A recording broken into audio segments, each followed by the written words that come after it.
আসসালামু আলাইকুম। আমি Farhana Tarjin Nipa, wife of commander Abdullah Al Mamun এবং ক্যাডেট ফারহানের আম্মু।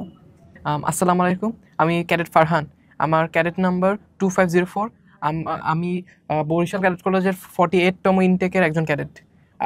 আমি previously navy angle school and college থেকে আমার পড়ালেখা কমপ্লিট করেছি এবং আমি নাজিব ক্যাডেট একাডেমি থেকে ক্যাডেট প্রিপারেশন করেছি। আমি ক্যাডেট কলেজ সম্পর্কে প্রথম জেনেছিলাম মা বাবার কাছ থেকে, মনে হয় ক্লাস 5 বা 4-এ। আমি ছোটবেলা থেকে ডিফেন্স জয়েন করার ইয়াতে ছিলাম, তো সেখান থেকে জেনেছি যে যারা ক্যাডেট কলেজে পড়ে তাদের ডিফেন্স রিলেটেড পড়ালেখা এবং তাদের ব্যাকগ্রাউন্ড ডিফেন্সে ভালো, তাই বলে ওই মোটিভেশন থেকেই ক্যাডেট কলেজে জয়েন করাই। ক্যাডেট কলেজে আমরা যখন ক্লাস 5 থেকে ফাইনাল পরীক্ষা দিয়ে ক্যাডেট কলেজের জন্য প্রিপারেশন নেওয়া শুরু করবো, তখন মা বাবা আমাদেরকে গাইড কিনে দিয়েছিল। তো সেই গাইডটা দেখে প্রথমে বই খুলেই মনে হয়েছিল এত পড়া কীভাবে পড়বো। এরপরে আস্তে আস্তে পড়ালেখা করতে করতে কোচিংয়ে যাওয়া, বিভিন্ন ভিডিও দেখা, ইউটিউবে পড়তে পড়তে আস্তে নর্মাল হয়েছিল। আমার এবং ওর বাবার প্রথমে ইচ্ছা ছিল আমরা ওকে ক্যাডেট কলেজে পড়াবো। তারপর ওর সাথে যখন আমি ডিসকাস করলাম, ওর বাবা তখন মিশনে ছিল 2023 সালে। আমি ওকে বললাম যে আমি চাচ্ছি তুমি ক্যাডেট কলেজে পড়ো। ও প্রথমে খুব একটা ইন্টারেস্টেড ছিল না, কারণ ক্যাডেট কলেজের জন্য অনেক পড়া পড়তে হয়। তো ওটা যখন এরিয়ার ভাইয়াদের কাছে শুনেছিল, ও প্রথমে একটু ভয় পেয়েছিল, কিন্তু আমি ওকে এতটুকু আশ্বাস দিয়েছিলাম যে আমি মা তোমার পাশে আছি, তুমি চেষ্টা করো, টিকতে হবে এমন কোনো কথা নাই, বাট তুমি ট্রাই করে দেখো। আর ক্যাডেট কলেজে পড়ার জন্য তোমার এটা তুমি উপকৃত হবা যে তোমার বেসিকটা অনেক ডেভেলপ হবে। তো তুমি আগে পড়া শুরু করো, হবা মানে ক্যাডেট কলেজে রিটেনে আসবা এটা পরের কথা, কিন্তু তুমি পড়ালেখা কন্টিনিউ করো। এবং আরেকটা যে সমস্যা আমি অতিক্রম করতে হয়েছে সেটা হচ্ছে বিভিন্ন লেখালেখি নিয়ে। আনসিন ফ্রি হ্যান্ড রাইটিং এর জন্য সকাল ও রাতের বেলা আমি দুইটি করে ইংলিশ ও বাংলা দুইটি করে প্যারাগ্রাফ লিখেছিলাম এবং ওইটা করতে করতে কয়েকদিন পর আমার ইমপ্রুভ হয়েছে। আরেকটা প্রবলেম যেটা আমি ফেস করেছি ওটা হচ্ছে লেখার স্পিডিং। ক্যাডেট কলেজে 3 ঘন্টায় 4টি সাবজেক্ট পাস করতে হয় এবং ভালো একটা মার্ক নিতে পারলেই ক্যাডেট রিটেন পার্ট এক্সামে পাস করা যায়। এখন ওইটা ইমপ্রুভ করার জন্য প্রথমবার যখন আমি 3 ঘন্টার এক্সাম দিয়েছিলাম, সেই সময় পুরো পরীক্ষাটা শেষ করতে আমার 5.5 ঘন্টা লেগেছিল। এরপর লিখতে লিখতে ওইটাকে আমি 3 ঘন্টার মতো এনেছি এবং লাস্ট যে ফাইনাল ক্যাডেট কলেজে এক্সাম ছিল সেই সময় আমি পুরোটা লিখে 15 মিনিটের রিভিশন সময় পেয়েছিলাম। আমি যখন প্রথমবার এক্সামটা শুরু করলাম তখন আমার অনেক সিলি মিস্টেক হতো। হয়তো এমনও হয়েছে যে আমি কোনো একটা ম্যাথ করছি, ওখানে 6কে লিখতে লিখতে 9 হয়ে গেছে, এরকম কিছু এক্সপিরিয়েন্স ছিল আমার। সো ওইগুলোকে কাটানোর জন্য অনেক প্র্যাকটিস করতে হয়েছে, অনেক পড়তে হয়েছে, অনেক এক্সাম দিতে হয়েছে, অনেক পড়ালেখা, অনেক প্র্যাকটিস, অনেক এক্সামে করে এগুলো আমি ইমপ্রুভ করতে পেরেছি। ক্যাডেট কলেজে একদম ইনিশিয়াল স্টেজে আমি এরকম খুব ডিমোটিভেটেড হয়ে গিয়েছিলাম। ওই সময়টা খুব খারাপ গিয়েছিলাম না। এরপরে বাবা মা মোটিভেট করে অনেক দিন রেস্ট নিয়ে আমি ওইটাকে কাটিয়ে উঠতে পেরেছিলাম। এবং আমি যেটা বলতে চাই, ক্যাডেট কলেজে যদি আপনারা পড়তে চান তাহলে সবচেয়ে বেশি দরকার সেলফ মোটিভেটেড হওয়া। বাবা মার ধাক্কি বা বাবা মা প্রেশার করে পড়ালে ক্যাডেট কলেজ এক্সামে আপনারা ভালো করতে পারবেন না। সেলফ মোটিভেশন এবং সেলফ কনফিডেন্সে কিন্তু ক্যাডেট কলেজ এক্সাম আপনি পাস করতে পারবেন এবং একটা ভালো মার্ক নিয়ে আসতে পারবেন। নাজিব ক্যাডেট একাডেমি আমার ক্যাডেট কলেজ এক্সপিরিয়েন্সে অনেক হেল্প করেছে। এবং যেটা আমি বলতে চাই, আমি অনেক দূর থেকে আসতাম, বোর্ডিংয়ের থেকে আসতাম। তো ওই সময় কিন্তু আমি যখন ব্যাক করতাম সেই সময় আসতে অনেক জ্যাম থাকতো। অনেক সময় হয়েছে 2 থেকে 1.5 ঘন্টাও জ্যামে আটকে থাকতে হচ্ছে। তখন নাজিব স্যার বললো যে সময়টা আমি জ্যামে আটকে থাকি সেই সময়টা যদি আমি কোচিংয়ে পড়ালেখা করি ওইটা আরও উপকারী হবে আমার জন্য। এবং নাজিব ক্যাডেট কোচিংয়ের স্যাররা এবং সবাই খুব ওয়েল অ্যাপ্রোচেবল। তাদের কাছে আমি অ্যাপ্রোচ করে অনেক কিছু বুঝতে পেরেছি, অনেক কিছু জানতে পেরেছি, যেটা হয়তো অন্য কোনোভাবে আমি জানতে পারি। নাজিব ক্যাডেট কোচিং আমার যে চ্যালেঞ্জগুলো ছিল ওগুলো মোকাবেলা করার জন্য অনেক হেল্প করেছে আমাকে। যেমন আমি যখন অনেক সিলি মিস্টেক করতাম, স্যাররা আমাকে অনেকগুলো এক্সট্রা ক্লাসেস নিয়েছে, অনেকভাবে হেল্প করেছে। কোন মিস্টেকসগুলো আমার বেশি হয়, কোনগুলো কম হয়, কীভাবে সলভ করতে হবে ওটা নিয়ে অ্যাডভাইস দিয়েছে। এবং আমার যে রাইটিং স্পিড, আমার রাইটিং আর কোয়ালিটি ভালো করার জন্য স্যাররা ওইটার জন্য হেল্প করেছে, অ্যাডভাইস দিয়েছে এবং অনেক মোটিভেট করতো স্যাররা। তো সেই কারণে আমার মনে হয় যে ওই অ্যাঙ্গেল থেকে স্যাররা অনেক অবদান রেখেছে আমার অ্যাকাডেমিক্স এক্সপিরিয়েন্সে। আমার যে ওয়েপেনটা ছিল সেটা হচ্ছে ম্যাথ। যেহেতু ছোটোবেলা থেকে আমার ম্যাথ একটা ফেভারিট সাবজেক্ট ছিল এবং এই ফেভারিট সাবজেক্টে আমার অনেক প্র্যাকটিস করতাম এবং আমার ম্যাথ করতে খুব ভালো লাগতো। সেই বলেই আমার মনে হয় যে ম্যাথের কারণে আমি অনেকটুকু হেল্প পেয়েছি আমার নাজিব ক্যাডেট কোচিং এবং ক্যাডেট এক্সামে ফাইনালে যে পারফর্ম করা। আমি যেহেতু অনেক দূর থেকে আসতাম, আমার ট্রাভেলিংয়ে অনেক পরিমাণে সময় চলে যেত, তাই ওইটাকে ব্যালেন্স করতে প্রথমে অনেক কষ্ট হয়েছিল বা ধীরে ধীরে অ্যাডজাস্ট করে নিতে হয়েছিল। ক্যাডেট কলেজের রুটিন হিসেবে আমি সকালবেলা 7টা নাগাদ উঠে আমার খাওয়া দাওয়া, ব্রেকফাস্ট, ডেলি রুটিন হিসেবে যা করতে হতো এগুলো করে মাঝে মাঝে স্কুলে যেতে হতো। স্কুল থেকে এসে কোচিংয়ের প্রিপারেশন নিতে হতো। কোচিংয়ের প্রিপারেশনের জন্য যদি 4টা বাজে করতে হতো তাহলে আমার 2টা বাজে বের হয়ে যেতে হতো, কারণ 1.5 ঘন্টা হাতে সময় নিয়ে বের হতে হয়তো, বেশ ওই সময় অনেক জ্যাম পড়তো। এবং এখানে এসে 4টা থেকে অনেক সময় 7টা 7:30 বাজে কোচিং চলতো। এরপরে নর্মালি আমি চলে যেতাম, বাট এরপরে যখন ওই সময় অনেক জ্যাম পড়তো, আমার ক্যাডেট কলেজ রুটিন হিসেবে সকালবেলা 7টা নাগাদ উঠে আমার ডেইলি রুটিন হিসেবে ব্রেকফাস্ট এবং হাইজেনিক যে মেনটেন করো ওইগুলো করার পরে মাঝে মাঝে স্কুলে যেতে হতো। যদি না যায় তাহলে ওই সময় কোচিংয়ে পড়ালেখা, ক্যাডেট কলেজে পড়ালেখা করতাম। এরপরে খাবার দাবার খেয়ে আমার 2:30 নাগাদ কোচিংয়ে দিকে যেতে হতো, কারণ আমি পটাঙ্গা থেকে আসতাম, তাই 1.5 ঘন্টা সময় নিয়ে যদি 4টা বাজে কোচিং হতো তাই 2:30 বাজে যেতে হতো। এরপরে 4টা থেকে অনেক সময় 7টা 7:30 পর্যন্ত কোচিং চলতো। তখন আমি আবার বাসায় ব্যাক করতাম, বাট ওই সময় অনেক জ্যাম থাকার কারণে আমি অনেক সময় 2 থেকে 2.5 ঘন্টাও জ্যামে আটকে থাকতাম। তাই নাজিব স্যার নিজে ইনিশিয়েটিভ নিয়ে আমার কাছে এসে বললো যে তুমি যেহেতু জ্যামে আটকাও, তুমি যদি আমাদের এখানে আরো 2 থেকে 1.5 ঘন্টা আরো পরে যেতে পারো, দেন তোমার অন্যদিকেও লাভ হবে, আবার তুমি বাসায় যেয়ে রেস্ট করে খাওয়া দাওয়া করে আবার আগের পরের দিনে পড়াটাও পড়ে নিতে পারবা। তো এরপর থেকে আমি সেটাই করা শুরু করলাম। 7টা বাজে আমরা ব্রেক করার পরে কিছুক্ষণ ব্রেক নিয়ে 8টা থেকে আবার 10টা পর্যন্ত পড়ে এরপরে যখন বাসায় ব্যাক করতাম, বাসায় ব্যাক করে খাওয়া দাওয়া করে রেস্ট করে আমি আবার পড়তে বসতাম, যাতে পরের দিনে পড়ালেখাটা আগিয়ে রাখতে পারি। এইভাবেই আমার রুটিনকে যাচ্ছে for most of the year. আর মাঝে মাঝে ঈদের সময় এবং বিভিন্ন ছুটি ছাটার সময় পড়ালেখা একটু ব্রেক হতো, বাট বেশি দিনের জন্য না, বেশি হলে 1 থেকে 2 দিন। এরপরে আবার পড়ালেখা শুরু হতো ফুল দো। নাজিব ক্যাডেট একাডেমি থেকে আসার পর আমার সবচেয়ে যেটা হেল্প করেছে সেটা হচ্ছে মডেল টেস্টগুলো। মডেল টেস্টের প্যাটার্নগুলো অনেক সময় অনেক রকম হতো। যেটা নর্মালি হতো যে অনেক সময় কোয়েশ্চেন অনেক লেন্থি হতো বাট ইজি হতো, ওই সময় আমাদের অ্যাডাপ্ট করে নিতে হতো, আমাদের অনেক ফাস্ট আনসার করতে হতো, বাট ওই সময় সবগুলো আনসার করা যেত। আবার অনেক সময় হয়তো কোয়েশ্চেন খুবই হার্ড হতো বাট শর্ট হতো, ওই সময় ওই হার্ড কোয়েশ্চেনগুলোতে কেমন পাস মার্ক এবং একটা ভালো মার্ক পাওয়ার চেষ্টা করা, ওইটা আমরা এক্সপিরিয়েন্স করতে পেরেছি মডেল টেস্ট দিয়ে। আমার ভাইভা অভিজ্ঞতাটা ছিল বেশ ভালো, কারণ শুরু থেকে শুরু করি আমার যখন রিটেনে আসলাম, এরপরে নাজিব স্যারের কাছে যাওয়ার পরে নাজিব স্যার আমাদের প্রথমে ভাইভাতে কী হবে, কীভাবে কোয়েশ্চেন হবে, কতজন থাকবে, সব ডিটেলস নিয়ে আলোচনা করলো। এরপর আমরা বের হয়ে গেলাম ড্রেস কোড নিয়ে ডিসকাশন। ড্রেস কোড ছিল একটা হোয়াইট কালারের ড্রেস, ব্ল্যাক কালারের প্যান্ট, ব্ল্যাক কালারের অক্সফোর্ড শুজ এবং ব্ল্যাক কালারের বেল্ট। এটা হচ্ছে ক্যাডেট কলেজের ভাইবার একটা ফুল গেট আপ। এবং এই গেট আপ নিয়ে আমরা চলে গেলাম 25 EBR ঢাকা ক্যান্টনমেন্টে। ওইখানে ক্যাডেট কলেজ ভাইবার নেওয়া হয় এবং ওইখানে যখন আমরা গেলাম প্রথমে আমাদেরকে 2টা টিমে ভাগ করে, একটা টিমকে পাঠানো হলো মেডিকেলে, আরেকটা টিমকে পাঠানো হলো ভাইবায় আমরা যখন গেলাম সেখানে ছিল 3 জন এবং 3 জনই বেস্ট ফ্রেন্ডলি ছিল। তারা বিভিন্ন ধরনের প্রশ্ন জিজ্ঞেস করেছে, অনেক সাবজেক্ট নিয়ে জিজ্ঞেস করেছে, আমি কি খেলতে পছন্দ করি এবং আমার হবিসগুলো কি, ওইগুলো নিয়ে ডিসকাস করেছিল তারা। ক্যাডেট কলেজ রিটেনের রেজাল্ট পর আমরা ক্যাডেট কলেজ ভাইবার জন্য প্রিপারেশন নেওয়া শুরু করলাম। প্রিপারেশনের জন্য আমরা পেয়েছিলাম 2 সপ্তাহ এবং 2 সপ্তাহের মধ্যে আমরা নাজিবে এসেছিলাম। নাজিবে এসে প্রথমেই নাজিব স্যার ডিসকাস করলো ভাইবার কী ধরনের প্রশ্ন হয়, কী ধরনের গেট আপ হয়, কীভাবে ভাইভাকে অ্যাটেন্ড করতে হয়, মেডিকেলে কী এক্সপিরিয়েন্স হয়, এগুলো নিয়ে। বাসায় আসার পরে আমি যেটা বাসায় প্রিপারেশন নিয়েছি, বাসায় আমি জিওগ্রাফি নিয়ে একটু জেনারেল নলেজ, ম্যাপ ওয়ার্কের উপরে, ম্যাপ ওয়ার্ক বলতে আপনার ইন্টারন্যাশনাল এবং বাংলাদেশের ম্যাপ নিয়ে আমি পড়ালেখা করেছি এবং জেনারেল নলেজের মধ্যে কি কি চলছে, পুরা পৃথিবীর মধ্যে কোন জায়গায় কি ওয়ার হচ্ছে, কি হলো, কোন দেশে কি হলো, এগুলো নিয়ে পড়ালেখা করতে হয়েছে। আমরা যখন ভাইবার জন্য ঢাকায় গিয়েছিলাম, ঢাকায় 25 EBR ঢাকা ক্যান্টনমেন্টে আমাদের ক্যাডেট কলেজ ভাইবা হয়। ভাইবার দিন আমরা যখন সবাইকে বসানো হলো তখন 2টা টিম ভাগ করে একটা টিমকে মেডিকেলের জন্য আর আরেকটা টিমকে ভাইবার জন্য পাঠিয়ে দেওয়া হলো। আমি ছিলাম প্রথমে ভাইবা, আমার ভাইবার রুম ছিল 6। ওই রুমে যখন আমি গেলাম, যাওয়ার পর আমার ভাইবায় 3 জন ছিল। 3 জন আমাকে প্রথমে আমার নাম জিজ্ঞেস করলো, আমার ইন্ট্রোডাকশন দিতে বললো। ইন্ট্রোডাকশনের পর আমাকে ইন্ডেক্স নাম্বার নিয়ে কোয়েশ্চেন করলো, আমার ইন্ডেক্স নাম্বারের মধ্যে প্রাইম নাম্বার কি, ওইটার ইন্ডেক্স নাম্বারের অ্যাভারেজটা কি আছে, এরকম টাইপ জিজ্ঞেস করলো। এরপরে ওরা জিওমেট্রি নিয়ে অনেক কোয়েশ্চেন জিজ্ঞেস করেছে। জিওমেট্রিতে একটা অবজেক্ট ছিল টেবিলের উপরে, ওইটা কি, ওইটা টোটাল সার্ফেস এরিয়া ফর্মুলা কি, ওইটা টোটাল সার্ফেস এরিয়ার যে ফর্মুলাটা ছিল, যে আমার একটা ছিল কিউবের সার্ফেস এরিয়ার ফর্মুলা 6a², ওই ফর্মুলাটা কীভাবে এসেছে ওইটা এক্সপ্লেন করতে বলেছিল, সেটা করেছি। আমাকে বাংলা নিয়ে একটু কোয়েশ্চেন করেছিল, বাংলায় ব্যাকরণ নিয়ে।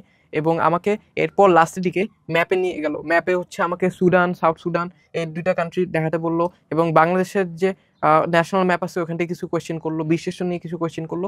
এরপরে বাবা মাকে ডাকানো হলো, বাবার সাথে কিছু কথাবার্তা বললো, একটুটুকুই আমার ছিল ভাইবার এক্সপিরিয়েন্স। আমি যেহেতু ইংলিশ ভার্সনের স্টুডেন্ট, তাই আমার বাংলায় খানিকটা দুর্বলতা আছে। তো তারা ওই দুর্বলতা দেখে আমাকে বলেছিল যে আমি কি বোর্ড এক্সামে বাংলা পাস করতে পারবো কিনা।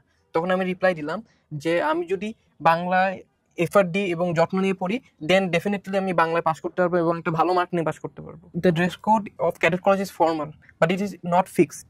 As the formal dress in cadet college is white shirt and black pant, people prefer to wear this during Viva. A sky blue shirt and a black pant is also acceptable during cadet college Viva. Then there are shoes. The shoes has to be a black Oxford shoe.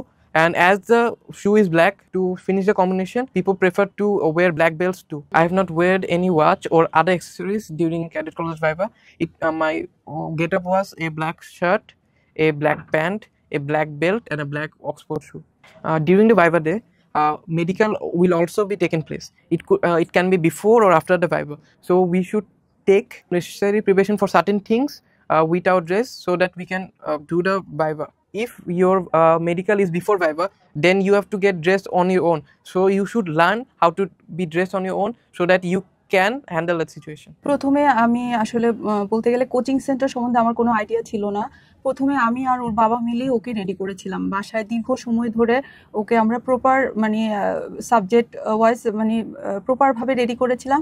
এরপরে দেন আমরা decision নিলাম যে ও পরীক্ষাতে কেমন করছে এবং 200 জন বা 300 জনের মধ্যে ওর ওর অবস্থানটা কোথায় হবে এটা চিন্তা করে আমি ঈদের সময় এক ভাবির সাথে কথা হলো।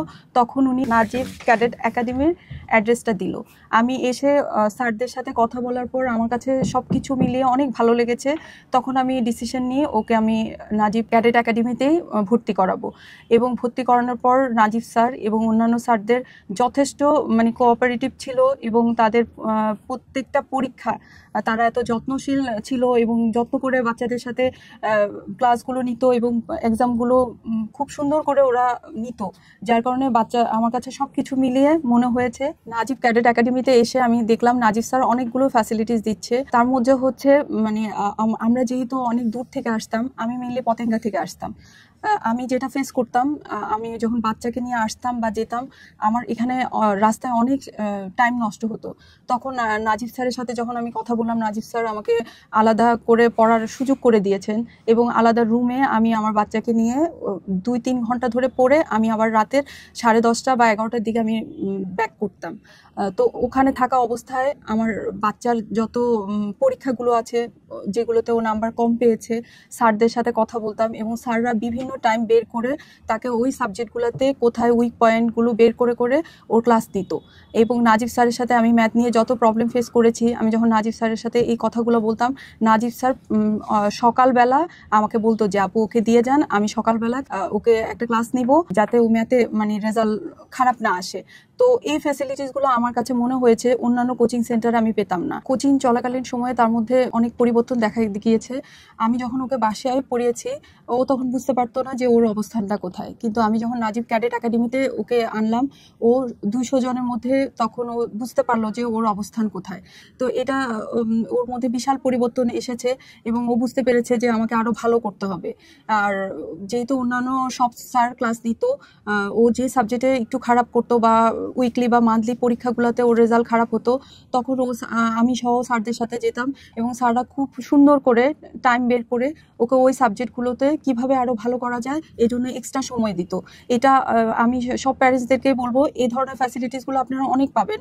আমি এখান থেকে এই অনেক কিছু অনেক সময় পেয়েছি, অনেক উপকৃত হয়েছি সব স্যারদের থেকে, কারণ এখানে স্যারগুলো অনেক কোঅপারেটিভ এবং ওরা অনেক ধৈর্যশীল, কখনো বাচ্চাদের সাথে রাগ করে না বা আমাদের সাথে আমরা যখন এসে আমরা তো মারা খুব স্বাভাবিক, বাচ্চারা যখন একটু খারাপ করে বা পরীক্ষাতে খারাপ করে তখন মারা একটু মন খারাপ করে এবং স্যারদের কাছে যে বলে যে আমার বাচ্চা কেন ভালো করছে না, ওই বাচ্চাগুলো তো ভালো করছে।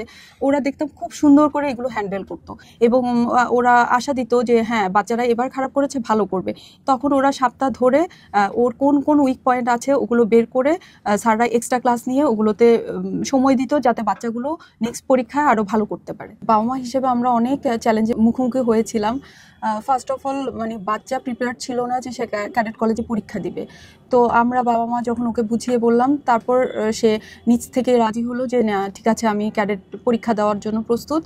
তো ওভাবে বাচ্চাকে ডিমোটিভেট করা যাবে না, বাচ্চাকে সবসময় কাউন্সিলিংয়ে দরকার। বাবা মা হিসেবে ওকে হাত দিয়ে দিয়ে বুঝাতে হবে যে সবাই তো আর ক্যাডেট হতে পারে না, তুমি যখন এই অর্গানাইজেশন পড়বা তখন তোমারই ভালো লাগবে, তুমি নিজেই বলবা যে না আমি আজকে ফারহান থেকে ক্যাডেট ফারহান। তো সময় বের করে সংসার সামলিয়ে, আমরা যেহেতু মা আমাদেরকে সব দিক ম্যানেজ করে চলতে হয়, হাজবেন্ডের চাকরি, তারপরে আরেকটা বাচ্চা আছে আমার, সব কিছু মিলায় আমি সেই পতেঙ্গা থেকে আসতাম। তো ওটা আমার জন্য অনেক কঠিন ছিল, কিন্তু আমি একদিনও ওর কোচিং মিস দেই নাই, কারণ আমি জানি ওই ফ্লোটা যদি অফ হয়ে যায় তাহলে এটাতে ওই ক্ষতিগ্রস্ত হবে। এই জন্য আমি প্রতিদিন চেষ্টা করতাম যত কষ্ট হোক আমি ওকে কন্টিনিউ কোচিংটা করাবো, এবং এই কোচিংয়ে পড়ার ইয়াতে ওর মানে ও বেনিফিটেড হবে যে না ক্যাডেট কলেজের পড়ালেখা তো আর অল্প পড়া না, ওকে ক্যাডেট কলেজের জন্য পড়তে হয়েছে, আবার স্কুলের পাশাপাশি স্কুলে পড়াও করতে হয়েছে। তো দুটা ম্যানেজ করে একটা বাচ্চা যখন এত প্রেশার নিবে তখন অবশ্যই বাচ্চাগুলো রিয়েক্ট করে বসবে। তো মা হিসেবে কখনোই অধৈর্য হওয়া যাবে না, তখন আপনি মা হিসেবে সবসময় বাচ্চার পাশে থাকবেন এবং সবসময় আশ্বাস দিবেন যে না তুমি পারবা, তোমাকে দিয়ে হবে। তো এই ধরনের চ্যালেঞ্জগুলো আসবে এবং এগুলো ম্যানেজ করেই আমাদেরকে এগিয়ে যেতে হবে। পুরো যাত্রায় আমাদের যেটা ভয় ছিল, যদি ক্যাডেট কলেজে ও না আসে তাহলে আমরা পরে কিভাবে আমরা বাচ্চাটাকে কি ম্যানেজ করব। তো জার্নিটা আসলে এত ইজি না, ক্যাডেট হওয়াটা আসলে এত ইজি না। যদি না হয় হতাশা হওয়ার কিছু নাই, কারণ ক্যাডেট কোচিং থেকে ও অবশ্যই অনেক কিছু শিখবে যেটা ওর পরবর্তী লাইফেও কাজে আসবে। এই জন্য হতাশ না হয়ে পরবর্তী লাইফে যাতে ভালো করা যায় এবং কন্টিনিউ তুমি স্কুল এবং কোচিং এগুলাতে ব্যস্ত থাকতে হবে। মন খারাপের কিছু নাই, কারণ সবাই অনেক আমার এবছর 37,000 পরীক্ষা দিয়েছে, তো সবাই তো আর ক্যাডেট কলেজে চান্স পাবে না। তো যারা পাবে না তারা হতাশ না হয়ে স্কুল এবং কোচিং দোনোটাই কন্টিনিউ করবে। ইনশাল্লাহ এটা প্রথম কয়দিন একটু মন খারাপ তো অবশ্যই থাকবে, এটা হওয়াটাই স্বাভাবিক, কিন্তু এটা কাটিয়ে তুমি কন্টিনিউ করে যাবে। আল্লাহ অবশ্যই তোমাদের জন্য ভালো অন্য কিছু প্ল্যান করবে, বিধায় এটা হয় নাই, এটাই মনে রাখতে হবে। ফেব্রুয়ারি 16 তারিখ ঢাকায় ওর ভাইভা ছিল 10:30টায়। তো আমরা আগের দিন চলে যাই পরীক্ষা দেওয়ার জন্য, এবং সাথে করে ওর formal dress, white shirt, black pant এবং ব্ল্যাক শুজ এগুলো সাথে করে আমরা নিয়ে যাই, এবং খুব সকালে আর্লি আমরা বের হয়ে যাই যে একটু দেরি না করে যাতে আর্লি আমরা পৌঁছে দরকার লাগলে বসে থাকবো, বাট যাতে দেরি না হয়। তো আমরা যাওয়ার পর আমাদেরকে দুভাগে ভাগ করে ফেললো, একটা ইউনিটকে নিয়ে গিয়েছে মেডিকেল করানোর জন্য, আরেকটা ইউনিটকে নিয়ে গেছে পরীক্ষা দেওয়ার জন্য। তো আমরা তো ওই দিন মা বাবার মধ্যে টেনশন এবং বাচ্চাদের মধ্যে অনেক টেনশন দেখা যাচ্ছিল, কারণ ভাইভা বোর্ডে কি হয় না হয়, তারপর মেডিকেলে অনেক বাচ্চারাই আনফিট হয়, সব কিছু প্রেশার তিনজনের মধ্যেই ছিল আমাদের মধ্যে। তারপর আল্লাহর উপর ভরসা করে আমরা আস্তে আস্তে গেলাম। তো ওর যখন ভাইভা শেষ হলো তখন আমাদেরকে ডাকালো, আমাদেরকে ডাকানোর পর আমাকে যেটা বেসিক্যালি ওরা বলল যে আপনার বাচ্চা মাশাল্লাহ অনেক ট্যালেন্ট, ও অনেক দূর পর্যন্ত যাবে। আমরা তিনজনে ওর ভাইভা নিয়ে অনেক খুশি, মানে ওভারঅল ও সব কিছু অনেক সুন্দর করে আমাদেরকে ভাইভাটা দিয়েছে। তো আমাকে একজন আর্মির ভাই ছিল, ভাই আমাকে বললো যে ভাবি আপনি তো ক্যাডেট কলেজ সম্বন্ধে সব জানেন, বাচ্চার কিন্তু ওখানে অনেক কষ্ট হবে, আপনি কি মা হিসেবে দিতে রাজি? আমি তখন বললাম যে হ্যাঁ আমরা মেন্টালি প্রিপেয়ার্ড যে আমরা বাচ্চা ওখানে দিব। তো বললো যে বাচ্চা যদি কান্নাকাটি করে আপনি কিন্তু তখন আনতে পারবেন না। আমি বললাম যে ভাই আমি সব কিছু নলেজ নিয়ে রেখেছি এবং আমি সব কিছু শুনেই ডিসাইড করেছি যে আমি ওকে দিব। তখন ওরা বললো যে ঠিক আছে। তখন আমাদের কাছ থেকে আবার চয়েস জানতে ছিল, তো আমরা 7টা ক্যাডেট কলেজে চয়েস দিয়েছিলাম। তো আলহামদুলিল্লাহ পরে ওর বরিশাল ক্যাডেট কলেজে নাম এসেছে। বাবা মা আমার মনে হয় সবাই ক্যাডেট, বাচ্চা ক্যাডেটে পড়বে বা বাচ্চা ক্যাডেট হবে, এই যে ক্যাডেট যুক্ত হওয়া নামের সাথে, এটা আমার মনে হয় প্রত্যেকটা বাবা মাই চান। তবে ক্যাডেট হয়ে ওঠা এত সোজা না। আমি আমার লাইফের সব কিছু আমি একটা টাইমে স্যাক্রিফাইস করেছি। আমি আমার বাবার বাড়ি 1.5 বছর আমি যাইনি শুধু ওকে পড়ানোর জন্য। এই জন্য বাবা মাকে আগে প্রথমেই বাচ্চাকে রেডি করতে হবে, যেটা আমি করেছি বা আমার হাজব্যান্ড করেছে। তো আপসেট হওয়া যাবে না, এটা খুব ধৈর্য, এই জার্নিটা অনেক ধৈর্য সহকারে করতে হবে। বাচ্চা অনেক সময় রেগে যাবে, কারণ একটা 6-এর বাচ্চা যখন আপনি 24 ঘন্টা 48 ঘন্টার মধ্যে মানে 30 ঘন্টায় ওরা পড়েছে। আমার বাচ্চা গত বছর 5 থেকে 6 ঘন্টা ঘুমিয়েছে, আর সকাল থেকে রাত পর্যন্ত সে পড়তো। ও 1 বছর পার্কে খেলতে যায়নি, ওর খেলাধুলা বেশ পছন্দ। আমি ওকে ও আমার বাসা থেকে পার্ক দেখা যেত, আমার যেহেতু নেভিতে বাসা, আমার কোয়ার্টারটা পার্কের সাথেই ছিল, এবং অন্যান্য বাচ্চারা যখন খেলতো ও জানালা দিয়ে এসে খুব মন খারাপ করতো। আমি তখন হাত রেখে বলতাম যে বাবা, যখন একবার ক্যাডেট কলেজে তুমি টিকে যাবা, বহুত খেলতে পারবা, এই একটা বছর তুমি স্যাক্রিফাইস করো। তবে এটা ঠিক যে আমার বাচ্চা আমাকে অনেক সাপোর্ট দিয়েছে। ও একটা বছর ওর খেলা স্যাক্রিফাইস করেছে, ও একটা বছর টিভি দেখে নাই। তো যারা ক্যাডেট হওয়ার স্বপ্ন দেখছো, তোমাদেরকে কিন্তু এভাবে অনেক শখ আহ্লাদ বিসর্জন দিয়ে ক্যাডেট হতে হবে। এবং মা বাবাকে আমি বেশি করে বলবো, ওরা তো ছোট, ওদের হয়তো ওই জ্ঞান বুদ্ধিটা এখনো হয় নাই, কিন্তু মা হিসেবে বাবারাও অফিস নিয়ে যথেষ্ট ব্যস্ত থাকে, মাদেরকে অনেক কোঅপারেটিভ হতে হবে। বাচ্চারা অনেক সময় পড়তে পড়তে দেখবেন আপনার সাথে রিয়েক্ট করে বসছে যে আমি দিব না পরীক্ষা, আমাকে দিয়ে হবে না, এত পড়া, এত প্রেশার। বাট আপনি অধৈর্য হলে হবে না, আপনাকে অনেক ধৈর্য সহকারে বাচ্চা হ্যান্ডেল করতে হবে। এবং আমি যেটা করেছি, আমি সবসময় আমার বাচ্চাকে গায়ে হাত দিয়ে দিয়ে কাউন্সেলিং, যে বাবা এটা এটা ঠিক আছে, তোমার এখন পড়তে ভালো লাগছে না, আচ্ছা আমরা পড়বো না, আমরা দিব না। 1 ঘন্টা আমি একটু ব্রেক দিয়েছি, ওকে খেতে নিয়ে গিয়েছি। ও যা খেতে পছন্দ করে, ও তখন ওর প্রতি বেশ নজর দিতে হবে। বাচ্চাদের প্রতি তখন কিন্তু বেশ মানে নজর দিতে হবে, তার খাওয়া দাওয়া এবং তার সবকিছু মিলিয়ে, সে যাতে অসুস্থ না হয়। তার খাবার দাবারগুলো আপনি মা বাবা মেনটেন করবেন, কোনো বুয়া বা মেয়ের হাতে না দেওয়াটাই ভালো। তো আমি ওভাবে বাচ্চাটাকে আমি খাবার দাবার রেডি করে ওকে নিয়ে খাওয়াতাম, যাতে ও খুশি মনে নেক্সট পড়ালেখাগুলো করতে পারে। তো মাকে হচ্ছে কি বেশ ধৈর্য সহকারে আপনাকে ওই টাইমটা পার করতে হবে, যাতে আপনি অধৈর্য হয়ে গেলে বাচ্চা হেরে যাবে। তো প্রত্যেকটা মারই আমার মনে হয় স্বপ্ন থাকে যে বাচ্চাটাকে ক্যাডেট হিসেবে দেখার, ওই ড্রেসটা, খাকি ড্রেসটা পরার, যেটা আমার স্বপ্ন ছিল। আমার একটা স্বপ্নই ছিল যে আমার বাচ্চাকে আমি ওই খাকি ড্রেস পরা দেখবো।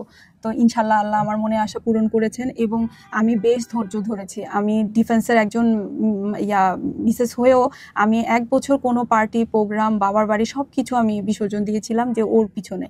তো সবাই যদি এরকম স্যাক্রিফাইস করে এবং বাচ্চা যদি সাপোর্ট দেয়, ইনশাল্লাহ সবাই, আমার বিশ্বাস যে ফারহানের মতো অনেকেই ক্যাডেট হতে পারবেন। আমি নাজিব ক্যাডেট একাডেমিকে অবশ্যই সাজেস্ট করব এখানে বাচ্চাকে দেওয়ার জন্য, কারণ এখানে নাজিব স্যার বাচ্চাদেরকে এক্সট্রা মানে টেক কেয়ার করেন।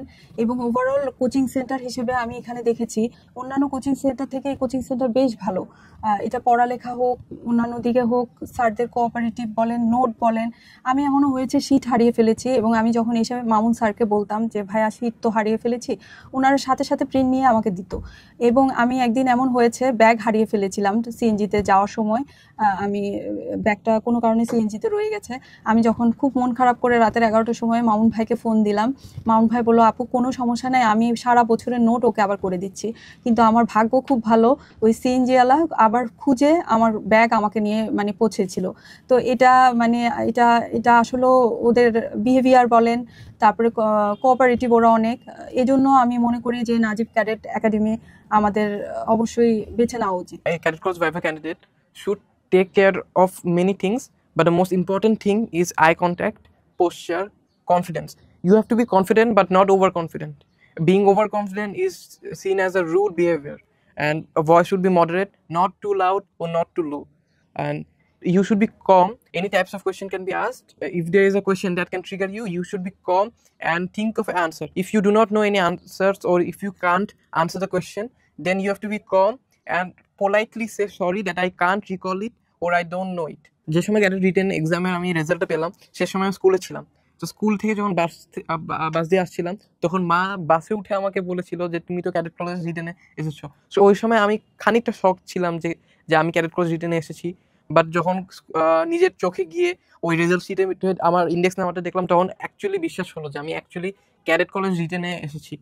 তো প্রথমে আমি আমার একজন ইংলিশ টিচার ছিল তাজউদ্দিন স্যার, তাকে কল করে তাকে জানালাম, এবং জানানোর পর 2 রাকাত নফল নামাজ পড়লাম। ক্যাডেট কলেজে ভাইভার রেজাল্ট পরে আমি যখন কনফার্ম হলাম যে আমি ক্যাডেট কলেজে যাচ্ছি, তখন একটা মিক্সড ফিলিং কাজ করছিল মনের মধ্যে।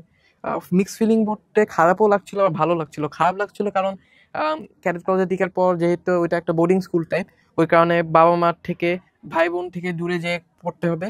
আমার ভালোও লাগছিল কারণ আমি বাংলাদেশের সবচেয়ে ভালো ফেসিলিটিসে পড়ার সুযোগ পেয়েছি। আমি ক্যাডেট কলেজে থেকে বের হয়ে এইচএসসির পর আমি এসএসবি দিয়ে ডিফেন্সে যোগ দিতে চাই, কারণ ডিফেন্সের লাইফস্টাইল এবং ওইটার এক্সপিরিয়েন্সটা আমার কাছে অনেক চ্যালেঞ্জিং মনে হয় এবং আমি ওই চ্যালেঞ্জটাকে নিজের মনে করতে চাই। ক্যাডেট কলেজে বের হয়ে এইচএসসি দেওয়ার পরে আমি আইএসএসবি দিয়ে ডিফেন্সে যোগদান করতে চাই।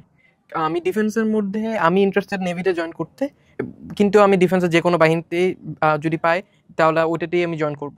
আমি নেভিতে জয়েন করতে চাচ্ছি কারণ আমার বাবা নেভিতে ছিল একটা, এবং আমার বাবা অনেক সময় অনেক ফ্রাস্ট্রেশন, অনেক ভালো এবং অনেক খারাপ এক্সপিরিয়েন্স সহ্য করেছে। আমি ওই এক্সপিরিয়েন্স নিজের জন্য নিতে চাই। সো রিটেন পার্টের জন্য 5টি অ্যাডভাইস যেটা আমি দিতে চাই। প্রথমত, অ্যাবসেন্ট মাইন্ডেড হওয়া যাবে না। যদি অ্যাবসেন্ট মাইন্ডেড হয়ে যাও তাহলে হচ্ছে অনেক জানা জিনিসও তুমি ভুল করে আসবে, যেটা খুব খারাপ লাগবে। আরেকটা হচ্ছে টাইম ম্যানেজমেন্ট। এক্সামে গিয়ে হয়তো তোমার কোয়েশ্চেন তোমার পক্ষে হয়তো হবে না, তুমি যেটা পড়ে গিয়েছো ওইটা হয়তো তোমার কমন পড়বে না, বাট ওই না কমন পড়ে আনকমন এক্সামের মধ্যে তুমি কোন সাবজেক্টে কত পরিমাণে সময় দিয়ে একটা ভালো মার্ক নিয়ে আসতে পারবো, ওইটা হচ্ছে তোমার টাইম ম্যানেজমেন্ট।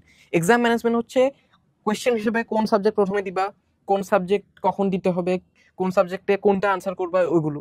এবং নার্ভাস হওয়া যাবে না। নার্ভাস যদি হয়ে যাও তাহলে একদম ব্ল্যাঙ্ক হয়ে যাবে। ব্ল্যাঙ্ক হয়ে গেলে একটা মার্কও আনসার করতে পারবে না, তখন পুরো এক্সামই নষ্ট হয়ে যাবে। এবং last but not the least, তোমার হচ্ছে হার্ডওয়ার্ক করতে হবে, অনেক হার্ডওয়ার্ক করতে হবে। হার্ডওয়ার্ক ছাড়া ক্যাডেট এক্সামে পাস করা খুবই ডিফিকাল্ট। নিজের প্রতি বিশ্বাস রাখতে হবে এবং হার্ডওয়ার্ক করতে হবে। ভাইবার জন্য 5টা টিপস। ভাইবার জন্য প্রথমত তোমার আই কন্ট্যাক্ট ঠিক থাকতে হবে, পশ্চার ঠিক থাকতে হবে, নার্ভাস হওয়া যাবে না, খুব কমভাবে আনসারগুলো দিতে হবে, এবং তুমি যেগুলো পারো ওইগুলো ঠিকভাবে দিবা, যেগুলো পারো না ওগুলোকে কেমনে সরি বলে খুব পোলাইটলি বলতে হবে। এবং অনেক সময় অনেক সেন্সিটিভ কোয়েশ্চেন করবে, যেগুলো তোমার নিজেকে ঠিক রেখে একটু ভেবে কমলি ট্রিগার না হয়ে আনসার দিতে হবে। ভাই আসসালামু আলাইকুম। ওদের ক্রেশ কই? ছবি তুলে ফেল একটা। ভাইয়া যেহেতু